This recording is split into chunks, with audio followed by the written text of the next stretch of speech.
BTS Yawning vs Jungkook.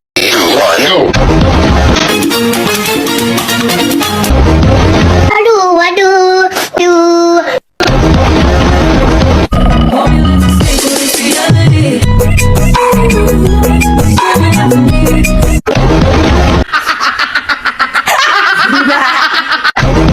Gusto, nadie como tú,